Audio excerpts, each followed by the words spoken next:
안녕하세요. 저는 올해 딱 55살이 되는 남자입니다. 저는 여기 들어오시는 분들에 비해 나이를 그렇게 많이 먹은 것도 아니지만 그래도 반백살 넘게 살아보니 이제야 인생이라는 것이 무엇인지 조금 알겠다는 생각이 드는 것 같네요.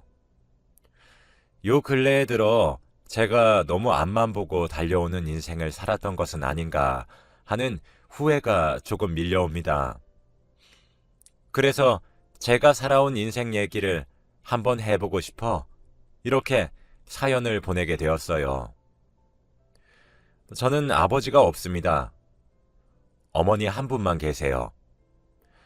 아버지는 일찍 돌아가셨거든요. 제가 어렸던 시절에 저희가 살고 있었던 집에 불이 크게 난 적이 있었어요. 그때 당시 저는 다른 동네에서 놀고 있었는데 아버지는 제가 집에 갇혀 있는 줄 아시고 저를 구하기 위해 다시 불길이 치솟는 곳으로 뛰어들어가셨다가 영영 나오지 못하셨죠. 어머니는 하늘을 보며 목 놓은 듯 울어댔고 아버지의 죽음이 모두 제 탓인 것만 같았습니다. 원래 그 시간이면 제가 집에 있었던 것이 맞는데 그날만 특별히 놀러 나갔었던 것이었거든요. 저희 어머니는 그래도 아들 자식인 저를 원망하지 않으셨습니다. 아니, 다른 사람들도 저를 원망하지 않았고 그저 불쌍히 여겼어요. 그래서 그런지 저희 어머니는 저를 아주 엄하게 키우셨습니다. 외동아들이라 오냐 오냐 잘하기도 했지만 어머니가 혼을 내실 때는 정말 눈물이 쏙 빠지도록 혼이 났었거든요. 지금 생각해보면 아버지가 계시지 않아서 그러셨던 것 같네요.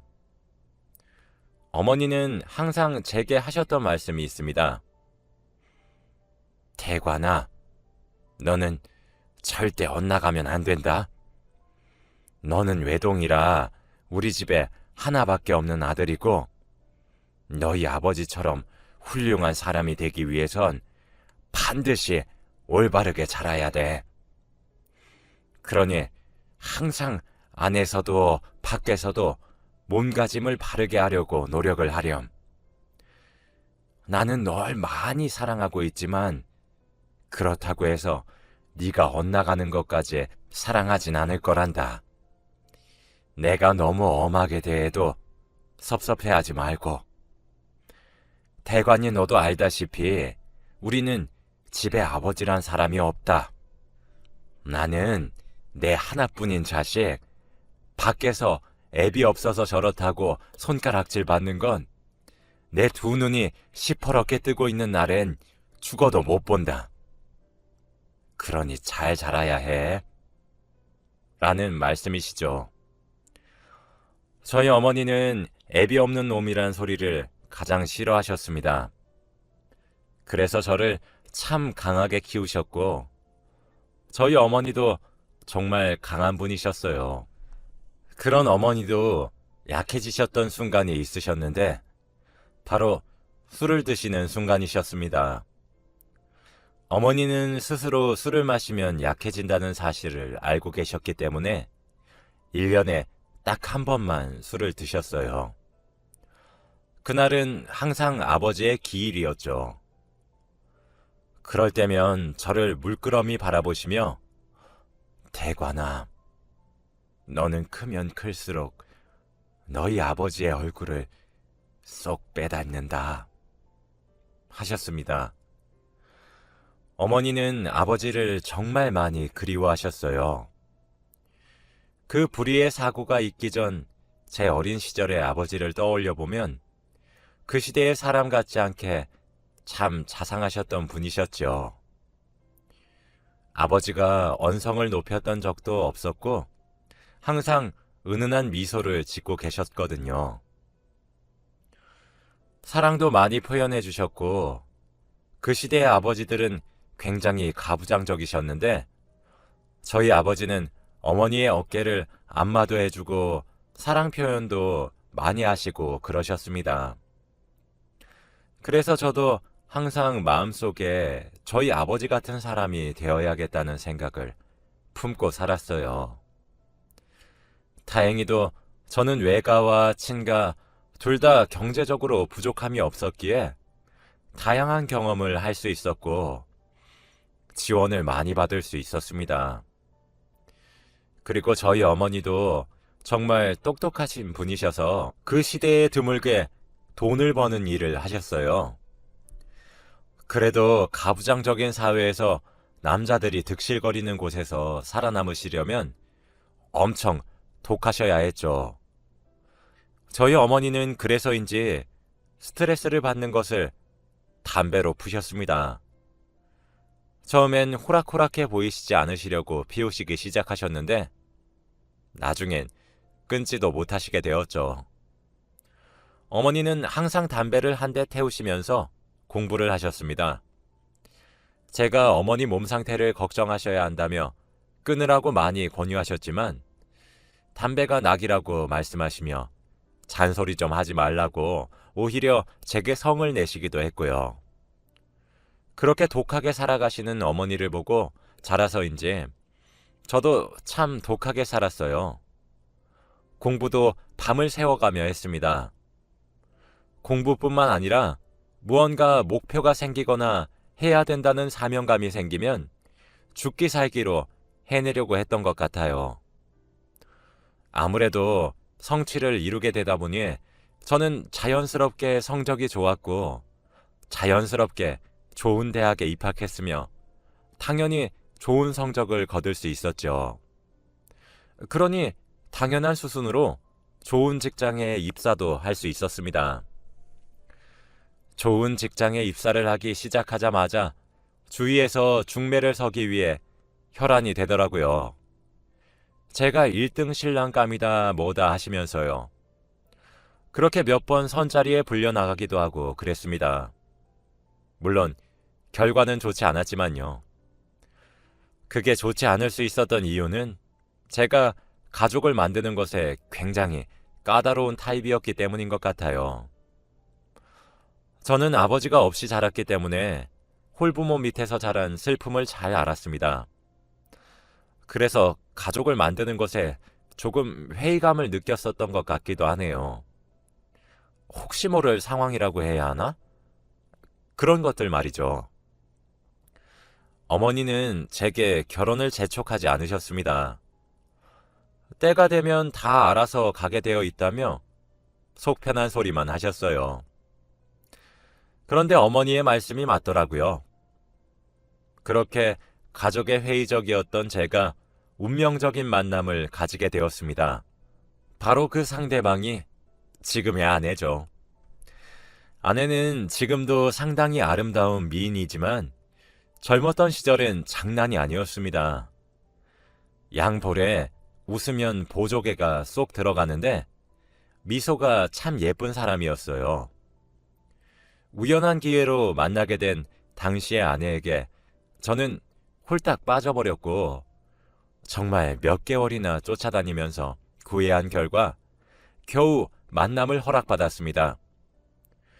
그런 저를 보며 어머니는 혀를 끌끌 차면서 아휴, 한심하다, 한심해 라고 하시면서 고개를 절레절레 흔드셨죠.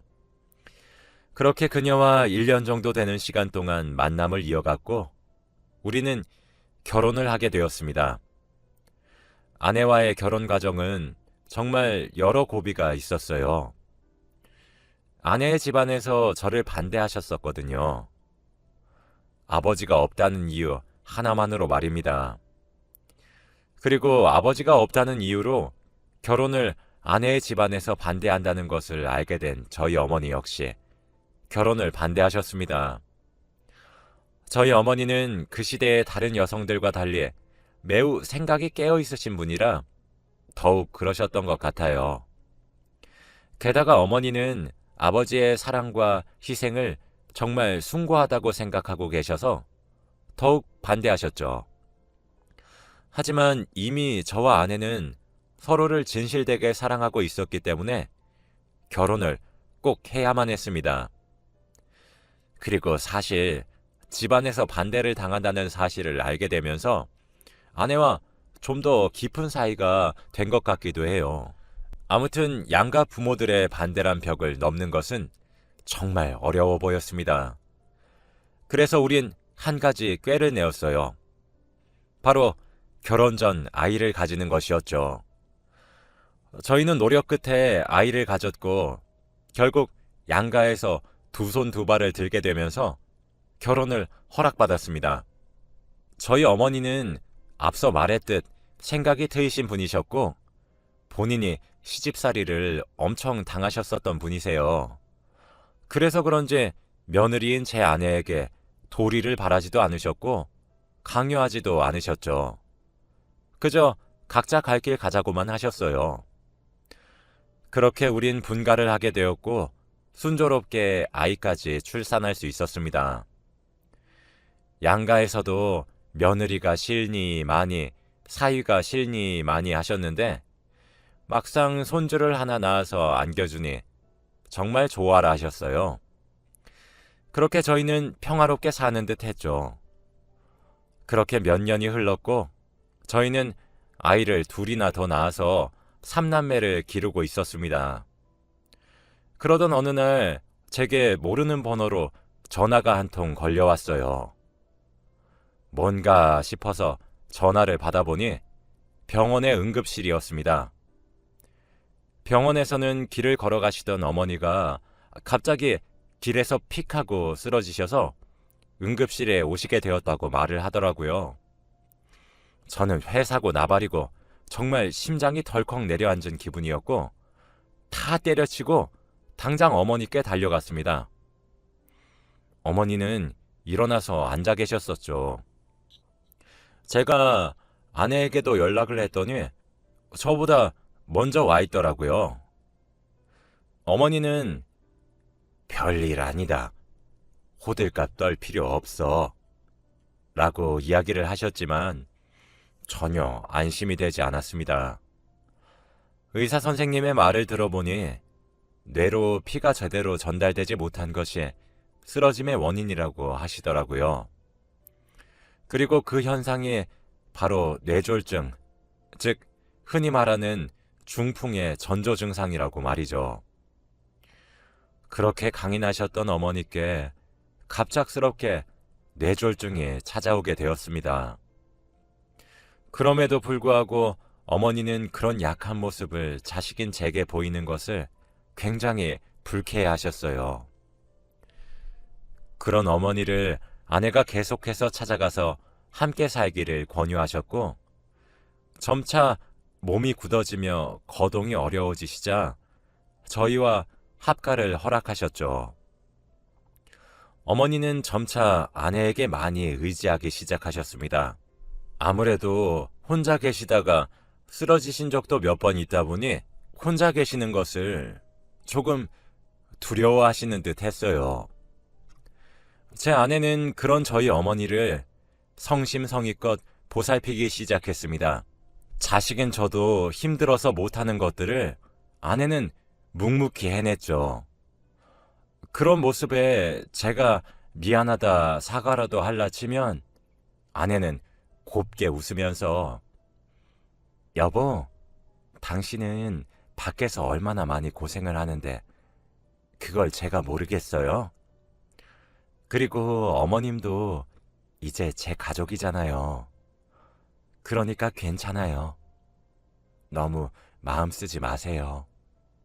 라며 제 마음의 짐을 덜어주었습니다.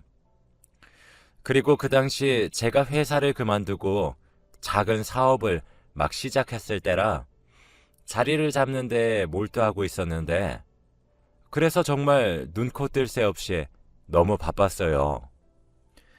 매일 새벽같이 일어나 해가 뜨기도 전에 출근을 해서 새벽이 되어서야 퇴근을 해서 집으로 돌아왔고 주말이며 공휴일이며 가리지 않고 일을 했습니다.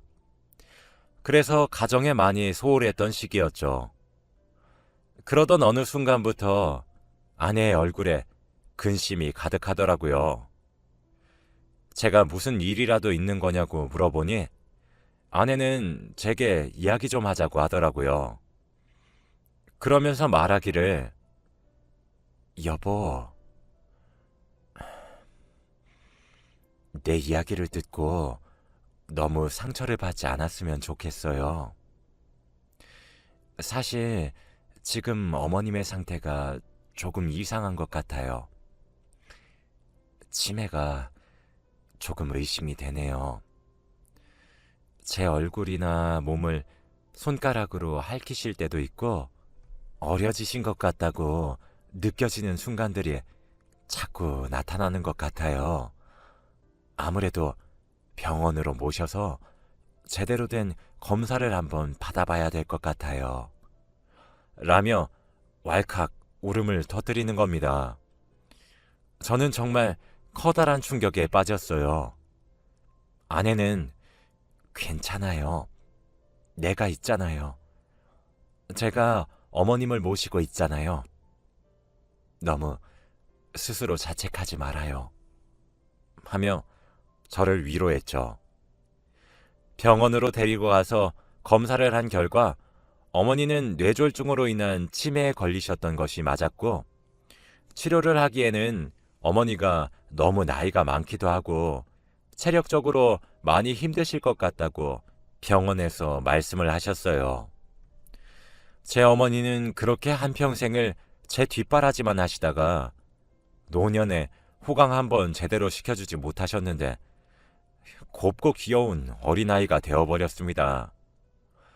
그 후 어머니는 제정신을 유지하는 순간은 점점 줄어들어갔고 어느새 종종 제정신으로 돌아오는 정도가 되어버렸죠. 어머니는 어린아이처럼 제 아내에게 이것저것을 보채기도 하고 바지에 실수도 하시고 옷장에다 먹을 것들을 숨겨놓기도 하고 그러셨습니다. 그렇게 지내시다가 제정신이 돌아오시면 제 아내를 붙잡고 그저 미안하다, 내가 미안하다, 다 늙은 나이에 무슨 고생을 시키겠다고 이러는지 모르겠다, 내가 미안하다 라고 사과를 하시면서 눈물을 흘리셨고 하늘에다가 여보, 제발 나를 자는 잠에 데려가 주세요 하며 아버지를 찾으며 기도를 하시고 나셨습니다. 그런 모습을 아들로서 지켜보는 것은 정말 고역이었죠. 점점 똥오줌도 힘이 없어 싸지 못하실 정도가 되었습니다. 저는 돈을 벌어야 했고 아내는 고생을 해야 했죠. 그래서 사실 어머니를 자식된 도리로서 계속 모셔야 했지만 제가 돈을 벌어야 해서 모실 수 없었기에 병원에다가 모시려고 했어요. 하지만 아내는 굳고 말리더라고요. 그렇게 아내는 똥오줌도 다 받아내가고 음식도 한 숟가락씩 먹여가면서 저희 어머니를 간호하기 시작했습니다. 그때쯤 되었을 때는 저도 제 사업이 안정기에 접어들어 아내를 도와 함께 어머니를 간병하기 시작했어요. 어머니는 정신을 차리실 때면 저희 아내의 손을 꼭 부여잡고 고맙다고 하셨죠. 나중에는 제 아내를 향해 딸이라고 부르시기까지 하면서 말이에요. 병원에서는 흡연이 아무래도 발병의 진행률을 더 가속화시킨 것 같다고 말씀하셨습니다. 그래서 제 아내는 어머니와 제가 흡연하는 것에 굉장히 예민하게 반응을 했죠. 제 어머니는 뇌졸중에 치매까지 겹쳐 건강이 악화되는 속도가 매우 빨랐어요. 하루가 다르게 생명의 불꽃이 꺼져가는 어머니를 바라보는 것은 정말 두 번 다시 겪고 싶지 않은 가슴 아픈 경험이었죠. 어머니는 돌아가시기 전날 밤 정말 신기하게도 제정신을 찾으셨습니다. 팔과 다리의 절반이 마비가 되었고 얼굴도 반쪽이 마비가 되어 제대로 된 의사소통을 할 수는 없었지만 말이죠. 어머니는 어눌한 말로 제 아내에게 말을 걸었습니다. 수가, 내가 정말로 너한테 고마운 것이 많다. 우리 아들은 이제 자기 엄마도 아빠도 죽고 없어질 텐데 내가 너무 미안한 말이지만 우리 아들 너한테 부탁 좀 할게. 내가 너무 미안하고 너에게 너무 고맙다. 라고 말이죠. 아내는 그 말에 당연하죠, 어머님. 우리 남편을 제가 데리고 살아야지. 저 말고 누가 데리고 사나요? 그러니 걱정하지 마세요. 라고 평소와 다름없이 방긋 예쁜 미소를 지어주었다고 합니다. 그 말을 마지막으로 어머니는 항상 기도하셨던 대로 자는 잠에 그대로 저희 아버지를 만나뵈러 먼 길을 떠나셨어요. 저희 아내는 어머니가 돌아가시고 난 이후 장례를 치르면서 총 3번 정도 실신을 했습니다. 그리고 그만큼 눈물을 흘리며 오열을 했어요. 나중에 물어보니 아내에게 어머니가 생각보다 큰 존재였다고 하더라고요. 임신한 몸으로 저 모르게 어머니를 뵌 적이 있었는데 그때 어머니가 아내에게 말씀하셨다고 합니다. 이왕 이렇게 된 거 우리 아들과 잘 살 자신이 있니? 나는 너희 가정에 감나라 배나라 할 생각 추호도 없다. 나도 시험이란 사람이 괴롭히는 것이 얼마나 괴로운지 잘 알고 있어. 내가 처음 너희를 반대했던 이유는 우리가 애 아빠가 없단 이유로 천대를 받기 시작하면 우리 아들이 잡힐 흠들이 너무 두려워서 반대를 했었던 거다. 그런데 너와 내 아들이 이렇게 결혼을 하겠다고 애를 만들어서 왔으면 적어도 너희 친정에 우리 아들이 책이 잡힐 것 같거든. 네가 마무리를 하도록 해라. 난 며느리라고 해서 너에게 바라는 것이 하나 없으니 그저 우리 아들이랑 화목하고 다정한 가정만 꾸려주면 돼. 라고 말이에요. 아내는 어렵고 무섭게만 느껴졌던 어머니가 사실은 마음속이 다정한 사람이란 사실을 그때 알게 되었고 그 이후 어머니께 남다른 존경심을 가지게 되었나 보더라고요. 어머니도 제게 아무 말씀이 없으셔서 몰랐는데 간혹 어머니와 아내가 둘이서 놀러도 가고 쇼핑도 가고 하면서 나름대로 자매처럼 친구처럼 모녀처럼 잘 지내왔나 봅니다. 어머니의 49제도 아내는 성심성의껏 치러냈습니다. 어쩐지 어머니는 제게 곧잘 조강지처에게 잘하라는 말씀을 귀에 딱지가 앉을 정도로 정말 많이 하셨었는데 그런 일을 제가 어머니가 돌아가시고 난 후에 알았다는 것이 그깟 돈이 뭐라고 좀 덜 벌고 행복한 추억이나 더 만들어버릴 걸 싶더군요. 지금은 어머니가 돌아가신 지 7년이 되었습니다. 그 이후 아내는 제 어머니를 참 많이 그리워했죠. 저는 그 이후로 친정을 제 부모 모시듯이 하고 있습니다. 아내가 제 대신 저희 어머니께 해드렸던 효도에 발끝에도 미치지 못하고 있는 것 같지만 아내는 그런 제가 너무 대단하다고 항상 칭찬해주고 있어요. 아내를 보고 있으면 저희 어머니도 참 많이 생각나요. 스타일은 다르지만 저희 어머니와 아내가 강한 사람이란 사실은 똑같아서요. 아내도 이젠 어머니의 얘기를 웃으면서 할 정도로 마음이 많이 승화가 되었고 저도 제 자식들인 3남매와 아내 이렇게 5 식구 행복하게 지내고 있습니다. 일해서 돈을 번다는 것에만 미쳤던 순간에 어머니를 잃어보니 제 삶의 가치는 더 이상 성공과 돈이 우선순위가 되지는 않더라고요. 과거에는 행복하기 위해서 돈이 많아야 된다고만 생각했었습니다. 하지만 이제는 아닌 것을 배웠어요. 돈이 풍족하면 행복할 수도 있지만 놓치는 것들도 많을 수 있다는 것을 알았고, 진정한 행복은 돈으로 살 수 없다는 사실도 깨달았거든요. 어머니가 세상을 그렇게 갑작스레 떠날 수 있다는 사실을 알았다면 어떻게든 어머니와 시간을 함께 보내며 많은 추억을 만들었을 것 같아요. 어머니가 돌아가셨을 때 제가 이것을 가장 많이 후회했었습니다.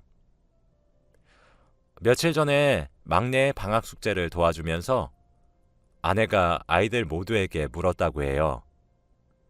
세상에서 가장 존경하는 사람이 누구냐고요. 그런데 제 아이들 모두가 글쎄 아빠라고 대답을 했다고 하더라고요. 그 정도면 행복한 아빠가 아닐까 하는 생각이 듭니다. 저는 앞으로도 저희 가족의 행복을 지나치지 않기 위해 더 열심히 살아가려고 해요. 아내가 원하는 대로 담배도 끊고 운동도 하면서 제 어린 시절과는 달리 제 아이들 곁에 오래오래 남아있는 그런 아버지가 되고 싶네요. 지금은 그게 제 또 다른 인생의 목표입니다. 이 글을 통해 누구보다 제 곁을 지켜준 아내에게 고맙다는 말과 제가 정말 많이 사랑하고 있다는 말을 함께 전하고 싶어요. 제 긴 글을 읽어주셔서 정말 감사드리고 모두 행복한 주말 보내시길 바랍니다.